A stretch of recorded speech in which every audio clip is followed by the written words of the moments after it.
Lawrence Bishnoi का जन्म 12 फरवरी 1992 को राजस्थान के फाजिल्का जिले के डबवाली गांव में एक साधारण परिवार में हुआ था। वह बिश्नोई समुदाय से ताल्लुक रखते हैं जो प्रकृति और जीव जंतुओं के प्रति संवेदनशील माने जाते हैं।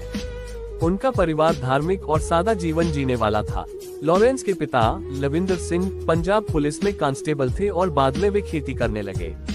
लॉरेंस की प्रारंभिक शिक्षा उनके गांव के सरकारी स्कूल से हुई थी। बाद में उन्होंने आगे की पढ़ाई के लिए चंडीगढ़ का रुख किया और सेक्टर 10 के DAV कॉलेज में दाखिला लिया, जहां से उनका क्राइम की दुनिया में प्रवेश शुरू हुआ। लॉरेंस बिश्नोई का कॉलेज जीवन आपराधिक गतिविधियों में फंसने का मुख्य दौर था। DAV कॉलेज चंडीगढ़ में पढ़ाई के दौरान वह छात्र राजनीति में सक्रिय हुए और यह वही समय था जब उन्होंने अपनी पहचान बनानी शुरू की। उन्होंने स्टूडेंट यूनियन के चुनावों में हिस्सा लिया और अपनी उपस्थिति दर्ज कराई, लेकिन जल्द ही उनकी दोस्ती और संबंध कुछ आपराधिक तत्वों से हो गए, जिसके चलते उनकी संगति बिगड़ने लगी। उनके राजनीतिक हित और शक्ति की लालसा ने उन्हें अपराध की दुनिया की ओर धकेल दिया।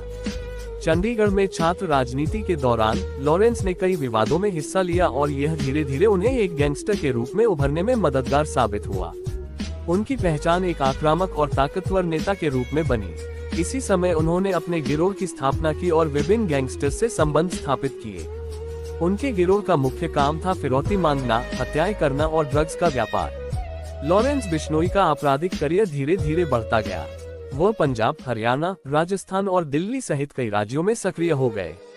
उनके गिरोह के सदस्य कई हिंसात्मक गतिविधियों में शामिल थे और उन्होंने कई बड़ी आपराधिक घटनाओं को अंजाम दिया। लॉरेंस ने अपने गिरोह के जरिए हत्या, फिरौती और अन्य गंभीर अपराधों को अंजाम दिया। उनका मुख्य उद्देश्य था आपराधिक जगत में अपना वर्चस्व स्थापित करना और ताकत बढ़ाना। लॉरेंस के गैंग ने अपने अपराधों के जरिए कई इलाकों में दहशत फैलाई और उनके नाम से लोग डरने लगे। उनके खिलाफ विभिन्न राज्यों में कई FIR दर्ज की गयी, लेकिन लॉरेंस अपने आपराधिक नेटवर्क के जरिए लगातार अपनी गतिविधियों को अंजाम देते रहे। लॉरेंस बिश्नोई के आपराधिक करियर में सबसे बड़ा विवाद तब हुआ जब उनका नाम बॉलीवुड अभिनेता सलमान खान की हत्या की साजिश से जुड़ा। 2018 में जब सलमान खान को काला हिरण शिकार मामले में सजा सुनाई गई, तो लॉरेंस बिश्नोई ने उन्हें मारने की धमकी दी। बिश्नोई समुदाय काले हिरण को पवित्र मानता है और सलमान पर काले हिरण का शिकार करने का आरोप था। इसी कारण लॉरेंस ने सलमान को जान से मारने की धमकी दी। बाद में पुलिस ने लॉरेंस के गिरोह के कुछ सदस्यों को गिरफ्तार किया, जिन्होंने सलमान खान की हत्या की साजिश की पुष्टि की। लॉरेंस बिश्नोई को उनकी आपराधिक गतिविधियों के चलते कई बार गिरफ्तार किया गया। उन्हें कई मामलों में पुलिस ने हिरासत में लिया, लेकिन उन्होंने अपने आपराधिक नेटवर्क को जेल से ही संचालित किया।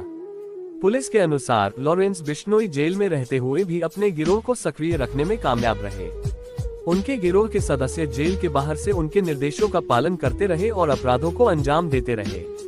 लॉरेंस बिश्नोई पर कई गंभीर आरोप लगे हैं, जिनमें हत्या, फिरौती और हथियार रखने जैसे मामले शामिल हैं।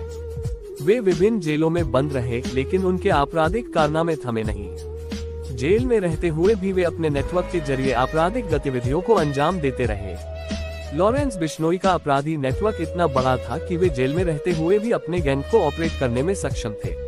उनका नेटवर्क पंजाब, हरियाणा, राजस्थान और दिल्ली जैसे कई राज्यों में फैला हुआ था।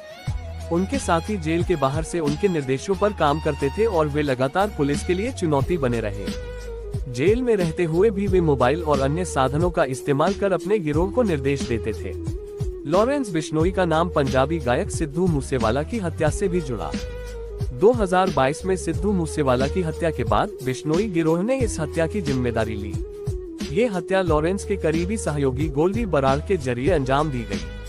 इस घटना ने लॉरेंस बिश्नोई और उनके गिरोह को एक बार फिर सुर्खियों में ला दिया। पुलिस ने इस मामले में भी लॉरेंस को मुख्य साजिशकर्ता माना। लॉरेंस बिश्नोई वर्तमान में जेल में हैं, लेकिन उनके आपराधिक नेटवर्क और उनकी गतिविधियों ने उन्हें अपराध की दुनिया में एक कुख्यात व्यक्ति बना दिया है। उनके खिलाफ विभिन्न राज्यों में दर्जनों मामले चल रहे हैं और पुलिस लगातार उनके नेटवर्क को खत्म करने की कोशिश कर रही है। लेकिन लॉरेंस बिश्नोई की कहानी ये दिखाती है कि कैसे एक साधारण परिवार का लड़का अपराध की दुनिया में इतना बड़ा नाम बन गया और कैसे छात्र राजनीति ने उसे एक कुख्यात गैंगस्टर बनाया। लॉरेंस बिश्नोई की कहानी अपराध, हिंसा और सत्ता की लालसा की कहानी है। वह एक ऐसे व्यक्ति के रूप में उभर कर सामने आए जो अपने व्यक्तिगत लाभ के लिए कानून और समाज की धज्जियां उड़ाते हैं। हालांकि वह जेल में हैं, लेकिन उनका आपराधिक साम्राज्य अभी भी सक्रिय है। उनके खिलाफ पुलिस की कड़ी कार्रवाई के बावजूद वे अपराध की दुनिया में एक बड़ा नाम बने हुए हैं।